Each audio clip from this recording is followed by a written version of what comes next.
আসসালামু আলাইকুম।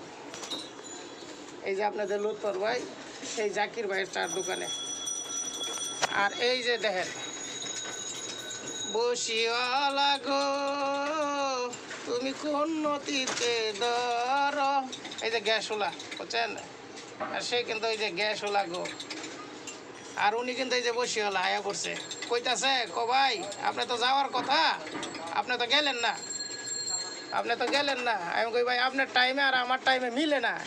বেডে এই যে প্রভুত মাঙ্গিন কইছিল, গারোর বাচ্চা কইছিল বেঠে বলে মিলে গেছি। এবার আওয়ামী লীগ যখন ক্ষমতা ছিল, হ্যাঁ মন্ত্রী হয়েছে, এমপি হয়েছে, বেঠে বলে মিলছে, এবার ব্রিজ হয়ে যাবে মিলন বাজারের, বুঝছেন। অন হের কথা মনে পড়ে গেছে। আর এই যে বদলোক কালকে বসি ভাই মাছ ধরেছে 15 কেজি ওজনের, একটা আমারে কইতেছে গেলেন না, গেলে তো ভালো হইতো। আমি কই ভাই আপনার বেঠে বলে আমার লগে মিলে না, বেতার বলে মিলে না, বুঝছেন। এইলো ঘটনা। আর এক ভাই কইতেছে একটা গান কি গান গাইবেন, কইতেছে কো বসিওয়ালা গো তুমি কোন নদীতে ধরো, আমার তো আর সময় মিলে না, বুঝতেছেন। আল্লাহ হাফেজ।